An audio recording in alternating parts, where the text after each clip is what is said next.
revolusi moral, revolusi mental, tapi NU nggak diajak membangun sebuah revolusi itu. Sulit untuk dibuktikan atau untuk dijalankan. Orang luar negeri sangat kagum dengan NU, terkadang dalam dirinya sendiri kurang kagum, atau pura-pura nggak kagum, ya nggak tahu, pura-pura aja. Ternyata adik iparnya Tony Blair, adik istrinya Tony Blair, mantan Perdana Menteri Inggris, datang ke sini. Ingin tahu NU itu apa? Islam Nusantara itu apa? Apa yang menarik? Jumlahnya sangat besar, tapi tidak sombong. Biasanya di mana-mana suku besar akan mendiskreditkan suku kecil. Partai besar akan melakukan diskriminasi terhadap partai kecil. Kelompok besar akan menindas kelompok kecil. NU sebaliknya, justru mayoritas melindungi yang minoritas. Nah, itu menarik sekali bagi orang luar negeri. Ngobrol lama, katanya mau datang lagi, masih kurang puas ngobrolnya, lama kesana kemari. Dan dia berjanji akan menyampaikan hasil obrolan dengan keluarganya kalau sedang berkumpul, termasuk dari Blair yang masih negatif atau masih suudzon dengan umat Islam. Lalu diskusinya tegang katanya kalau keluarga. Nah, yang Warren Fruit ini agak belain Islam, objektif masih. Keluarga yang lain sudah negatif sekali. Jadi mengingatkan seperti ini.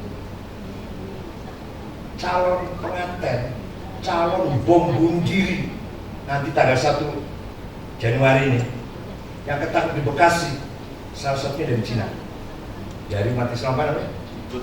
Uighur apa namanya? Uighur. Betapa terbukanya negara kita ini. Silahkan masuk semuanya, dengan gampang masuk. Bukan dalam negeri, bukan orang luar negeri. Sejak kejadian poso dulu, ada satu orang Saudi, satu orang Pakistan masuk ke poso. Pertama kali akan terjadi teroris di poso itu intel ya, kecolongan. Semua kita membiarkan, bukan kecolongan sebenarnya, ada pembiaran waktu itu. Setelah seperti ini baru kerepotan. Dan masih ada lagi, masih banyak lagi kelompok-kelompok yang siap jadi pengantin calon bunuh diri. Tinggal kapan tiba saatnya. Ini jelas mereka punya jaringan, mereka punya sistem, mereka punya dana yang luar biasa, dan itu harus kita jawab, kita lawan lah. Melawannya seperti apa?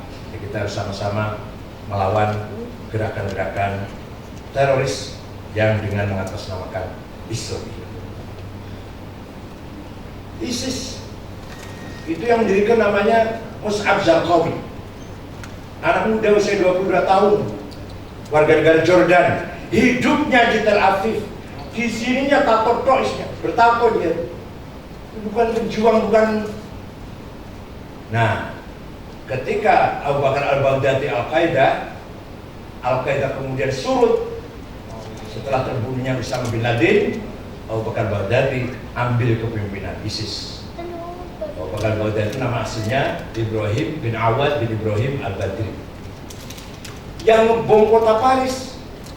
Warga negara Belgia keturunan Maroko, Abdus Salam itu, dia usahanya apa?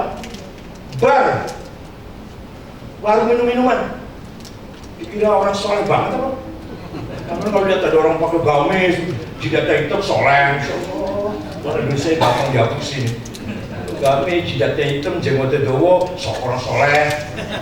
Yang ngebom Paris itu, usahanya di Belgia, di Brussels, bar, warung minum-minum. Terus sekarang katanya udah mati tertembak di Irak. Lari dari sana, bergabung di Syria atau di Irak, sekarang sudah tembak. Walhasil kesimpulannya, jangan harap kondisi di Timur Tengah akan selesai 5 tahun lagi. Gak akan selesai. Yaman, Suriah, Irak, Afghanistan, gak akan selesai 5 tahun lagi. Dan Irak sudah berapa tahun? Tahun 90-an, Saddam Hussein menyerang Kuwait sampai sekarang Gak pernah aman negara itu. Bali itu pusat peradaban Islam dunia ketika dinasti Abbasiyah. Suriah dari 5 tahun, pusat peradaban Islam pertama ketika dinasti Bani Umayyah. Tinggal Indonesia, tinggal NU. Tenang serius gitu. Yang pidato Panglima, yang ngomong gini Panglima, Pak Gatot di Tugu Proklamasi.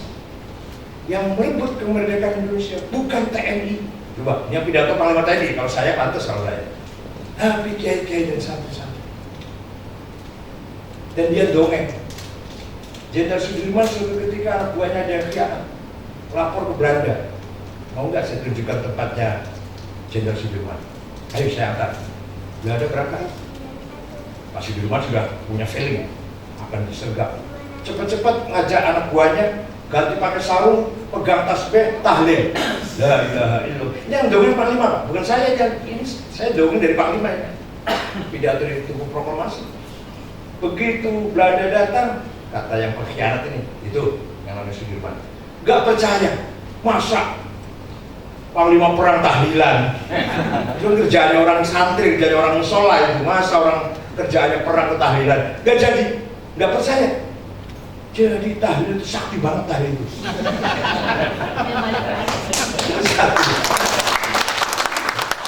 Kesimpulannya 2, 1 tahlil itu sakti, 2 Jenderal Sudirman yang selama ini dikesankan Muhammadiyah ternyata NU. Ini tahlilan.